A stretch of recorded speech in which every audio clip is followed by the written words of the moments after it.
Canadians are reputed to be polite.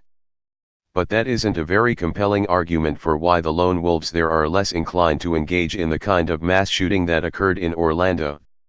All three pathologies that appeared to be in play at the horrific Pulse nightclub massacre, homophobia, psychological instability, and adherence to a cult-like ism that could act as a justifying frame in the killer's mind, exist for some of Canada's citizens as well. Two of those factors resulted in rifle bullets whizzing around the halls of the Canadian Parliament in October 2014. The shooter, Michael-Zahef Bibeau, had an illegally acquired Winchester Model 94, a deer hunting rifle that enabled him to fire off all of 7 rounds before he had to halt in his tracks and fumble to reload. He was handily tackled at that point by security. Just hold that thought. Canadians have had their fair share of mass stabbings, which virtually by definition don't turn out to be particularly massive. Knives don't kill people, people kill people, but people kill people on a markedly diminished scale with knives, and that's hard not to notice for those of us who live outside the US. To acquire and carry a gun in Canada, you need to go through a mind-boggling number of tests and procedures, the results of which are then vetted by police. Each one of these steps surely acts as a cool-down procedure on a mentally unstable mind. Explosively enraged at the world?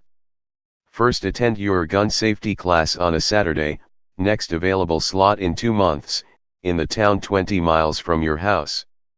Then study for, write and pass the safety test that enables you to apply to the police for a license.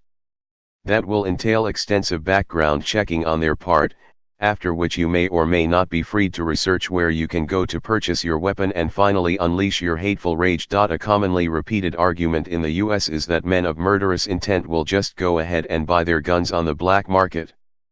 Perhaps, but in Canada apparently there aren't many assault rifles lying around. The black market, after all, isn't just down the street beside the corner store. It's more akin to a word-of-mouth social network. Think loosely assembled gangs passing around Glocks as opposed to isolated, fantasizing aggressors with no real-world criminal ties, like Adam Lanza in Sandy Hook. The internet is a grand marketplace for pathologies, but not that helpful when things have to be delivered by UPS. So if the guns aren't legally on offer, or indeed, in Lanza's case, in the house, then the black market will tend to act as a baffle. Canada's largest gun massacre took place in 1989, the year the Berlin Wall came down. It was directed at female engineering students in Montreal, slaying 14. The date, December 6, has become a national day of mourning and activism for violence against women. In other words, mass shootings in your neighbor to the north are sufficiently rare that we all still focus on that particular event 27 years ago, in an annual memorial event. The Montreal massacre also led to an overhaul of gun laws. What, then, has enabled so many mentally unstable Americans to inflict so much carnage that America can sometimes feel as chaotic and unsafe as the marketplaces of Baghdad? If florid gun availability isn't your go-to answer, consider the answer a different way.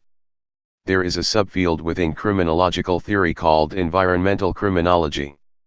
The ideas kicked around in this field are that people don't commit crimes due to intrinsic factors like poverty or instability unless they are swimming in an environment of criminal possibility.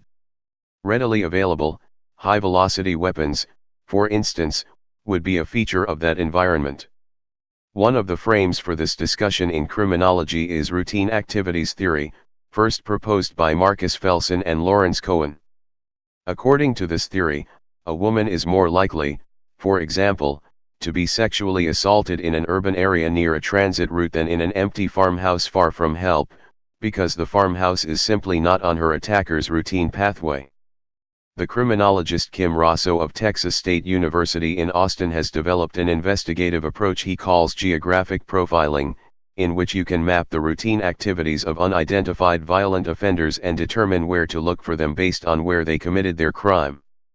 Why? Because the perpetrator will have traversed his daily life routes multiple times, like an animal circling its territory, before summoning the nerve to attack.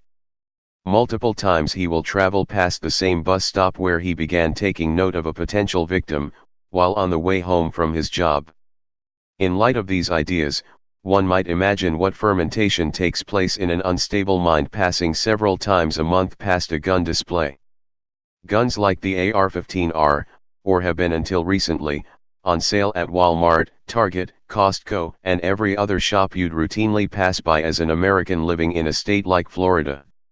What if, over time, an inchoate idea becomes fixed, or a plan becomes psychologically plausible because the opportunity repeatedly presents itself? It's like a nightmare funhouse version of the children's story, The Little Engine That Could. The notion that those guns are easily available to you, and can be used to commit mass murder, is then, arguably, reinforced each time a mass murder makes headlines. ISIL and Al-Qaeda are undeniably goading anyone who will listen to take up arms against the West. But in North America at least, they aren't the ones supplying the arms. Without ready access to guns, radicalized Canadians have done their best. One used a car to run over a Canadian Armed Forces officer in Quebec 2 years ago. Others have been arrested for scheming to blow up a train. Yet, from our standpoint as witnesses to the roiling tragedies of American gun violence, Omar Mateen actually has more in common with Adam Lanza of Sandy Hook and Virginia Tech shooter Seung Hui Cho, in spite of their ostensibly different sources of inspiration. Senator John McCain may wish to blame Orlando on Obama's foreign policy, but on what does he blame Sandy Hook and Virginia Tech and Georgia? The reality is that all of these shooters were swimming in the same violent sea.